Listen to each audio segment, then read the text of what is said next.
Ada 22 pertanyaan yang tadi disampaikan, ya sekitar ijazah dari SD, SMP, SMA, sampai universitas, juga yang berkaitan dengan skripsi, dengan kegiatan saat mahasiswa saya di sekitar itu. Ya, saya membayangkan bahwa Presiden Jokowi duduk berhadapan dengan penyidik lalu menjawab pertanyaan, 22 pertanyaan dalam 1 jam, dalam 60 menit. Itu artinya kira-kira 2,5 menit satu pertanyaan. Seperti kemarin kita ketahui bersama, Pak Jokowi mendatangi Bareskrim Polri dan dimintai keterangan.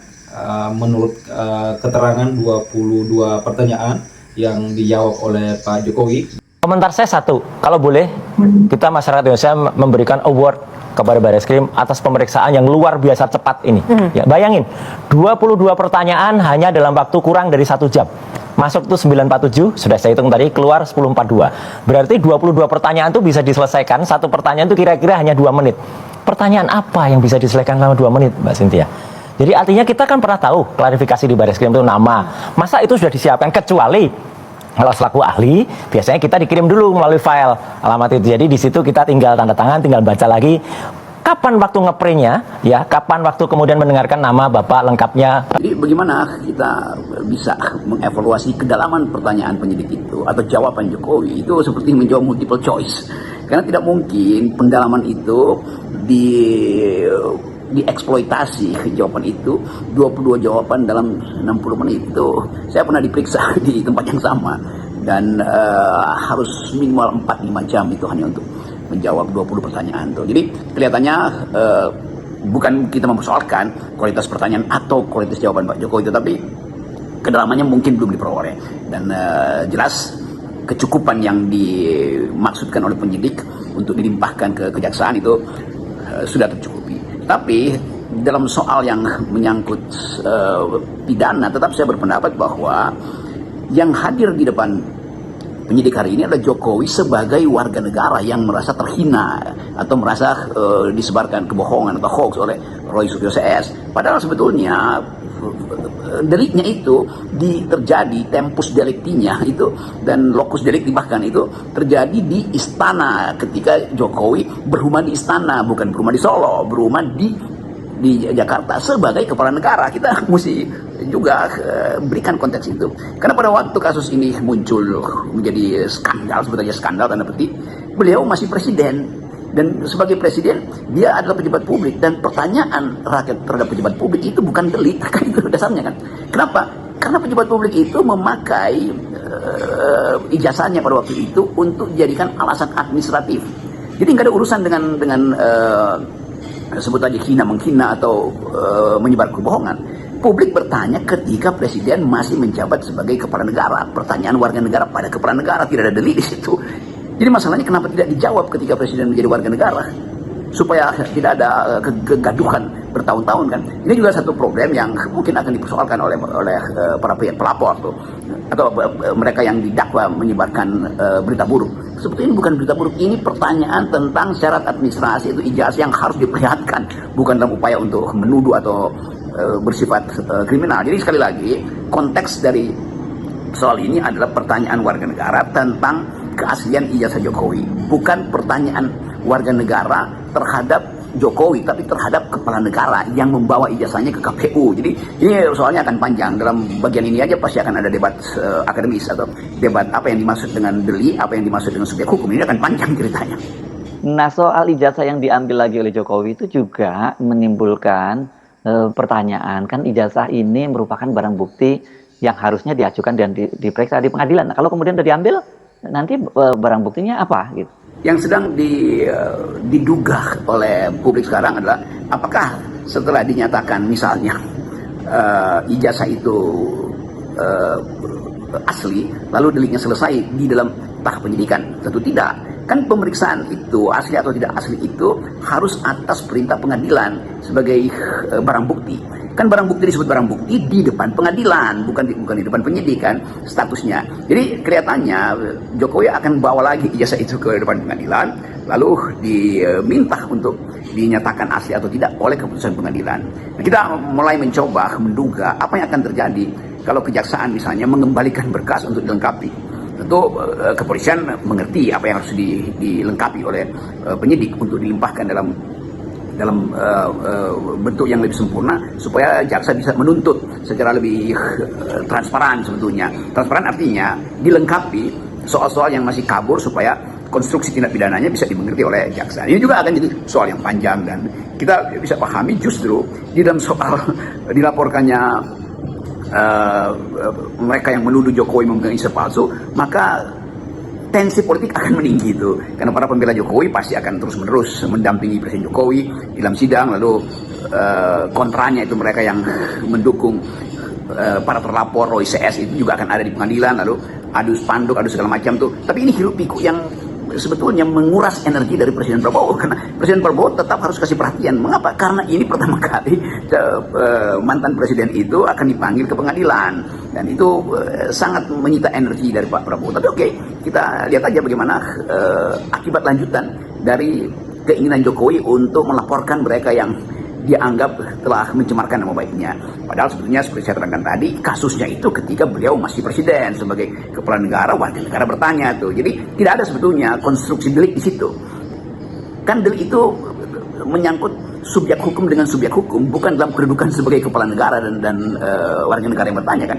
Nah ini satu keadaan yang akan memancing reaksi panjang. Tapi kita nikmati reaksi ini karena Presiden Jokowi kita kasih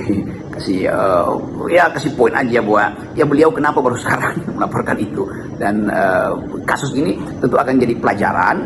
Mungkin akan ada yang harus disertasi untuk menentukan apakah ada delik di dalam kasus yang sebetulnya delik yang bersifat politis, karena permintaan warga negara supaya kepala negara menunjukkan bukti keaslian ijazahnya itu adalah kuriositas warga negara, bukan relasi yang menyebabkan seseorang menjadi terhina itu. Kalau dia terhina ya tidak mungkin kepala negara itu terhina. Yang terhina itu manusia konkret, bukan dalam jabatan dia sebagai kepala negara.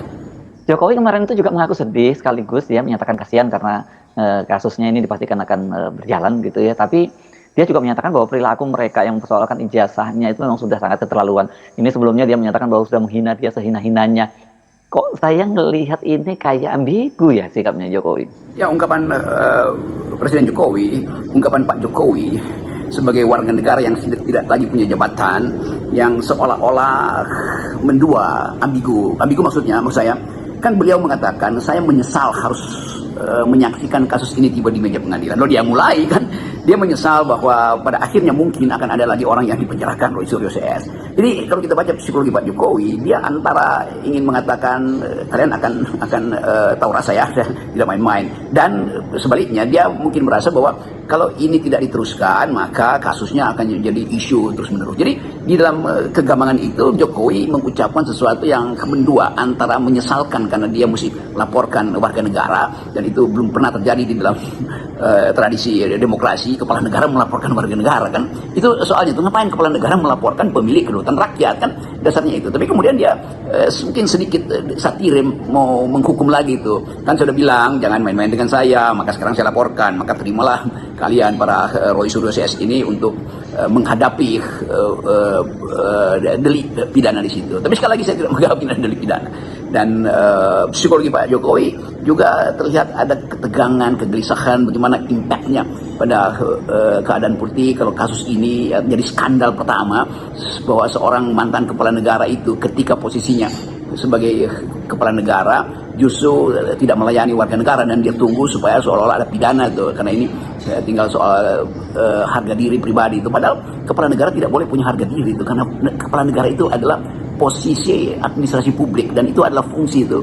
Lain kalau Jokowi di awal itu menerangkan bahwa saya sebagai kepala negara, ini jasa saya silahkan diperiksa terus selesai masalah. Tapi sekarang dibawa ke dalam ranah hukum, lalu dia mulai menyesal sendiri mungkin bahwa kenapa saya bawa ke ranah hukum ya, ini jadi problem panjang. Bagaimana kalau terbukti bahwa deliknya tidak ada, sementara sensasi tentang kepalsuan itu udah masuk sampai ke WA grup mak-mak lalu dijadikan meme oleh netizen, kan itu soalnya. Jadi ketajaman gambarnya juga berbeda tuh. 115, 1117 dan 1120 udah beda.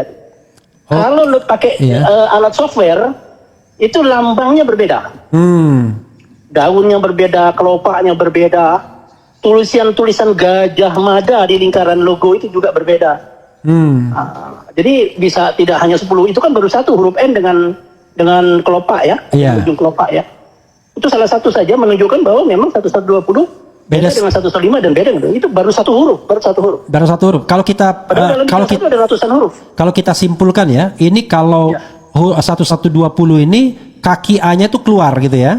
Ya. Kalau 1117 dan 1115 kaki A-nya masih di dalam di dalam lambang Gajah Mada ini ya. Oh, iya betul. Dan ini kasat mata ya kelihatannya. Ya, iya makanya saya bilang itu visual comparison itu orang buta huruf pun memahami. Tapi kalau yang digital kayak Rosurio, kayak Rismond itu ya harus orang sekolah dulu baru memahami. Yang IQ-nya pas-pasan nggak nangkep itu. Tapi kalau ini IQ 80 juga nangkep ini. Kira-kira begitu. Tapi saya tidak bicara asli dan tidak aslinya. Ini adalah ijazah-ijazah yang memang Anda teliti ya? Memang. Ya, betul sama ini. Sama ya. Jadi bukan ijazah yang lain ya? Bukan, ini ijazah ini. Oke. Dan itu tidak hanya itu ya, kalau kita lihat huruf itu kan huruf A ya. Huruf N-nya pun lain ya. Itu yang satu menyentuh kelopak bawah, yang satu kan di atas tuh. Yang 120 huruf N-nya kan agak lebih tinggi daripada huruf iya ya. Huruf N-nya juga gitu ya. Jadi huruf N. Belum huruf S ya. Huruf S. Itu bisa satu baris tulisan saja, sarjana kehutanan itu bisa ada 10 perbedaan. Dan sekali lagi ini 3 ijazah ini adalah 3 ijazah yang saya teliti dari 2021 pada saat COVID. Dan itu tanggalnya sama ya, 5 November. Tanggalnya 5, 11, 19, 85. Jadi tiga-tiganya sama. Ya, logic thinkingnya ada wisuda setahun bisa 2 kali, bisa 3 kali. Ya, logic thinkingnya kalau wisudanya sama, ya harusnya semua identik gitu ya. Ya, belangkonya ya. Kita tidak bicara ini ijazah ini dipakai oleh siapa. Kita tidak bicara siapa pengguna ijazah. Yang kita pakai adalah belangkonya. Ini namanya kan nggak ada nih, ijazah siapa kan nggak ada namanya kan. Iya. Nanti kalau kita analisa adalah buang namanya, kita lihat belangkonya saja. I see. Itu. Seperti kemarin kita ketahui bersama, Pak Jokowi mendatangi Bareskrim Polri dan dimintai keterangan. Menurut keterangan 22 pertanyaan yang dijawab oleh Pak Jokowi, dan setelah pemeriksaan di depan media, Pak Jokowi mengatakan bahwa sangat menyayangkan jika kasus ijazah ini berlanjut di dalam perkara hukum selanjutnya. Tapi mungkin Pak Jokowi mengira masyarakat akan menerima apa yang beliau sampaikan, padahal dengan mengulur waktu seperti ini, publik juga tahu siapa sih sebenarnya yang membuat tidak terang ijazah ini. Tidak lain adalah Pak Jokowi sendiri. Sejumlah publik, netizen, bahkan para pengamat dan ahli menyarankan terakhir Ibu Megawati Soekarno Putri, jika memang ijazah itu benar adanya, maka silahkan saja tunjukkan ke media, dan itu akan menghentikan apa yang masyarakat duga selama ini. Tapi itu tidak dilakukan oleh Pak Jokowi, sehingga semakin Pak Jokowi tampil di depan media dan membuat orang menerka-nerka, sementara di satu sisi tidak membuat secara terang seperti apa sebenarnya ijazah beliau, maka masyarakat itu justru akan semakin bertambah dan bahkan sampai di level keyakinan bahwa Pak Jokowi sebenarnya ini bukanlah alumni UGM, tapi itulah Pak Jokowi. Kita tidak tahu apa tujuan besar di balik ini semua sehingga diseret sampai berlarut-larut, dan apa yang dikatakan bahwa sangat menyayangkan kalau ini harus berlanjut pada proses hukum selanjutnya, dan itu seakan-akan sebuah pesan penekanan, sebuah pesan yang dalam bahwa siapa yang akan lanjut maka akan ada jadi korban di dalam kasus ini, padahal cukup tunjukkan, dan itu lebih dari apapun untuk meyakinkan masyarakat dan menghentikan dari kegaduhan pemberitaan soal dugaan ijazah palsu ini. Sekian, terima kasih.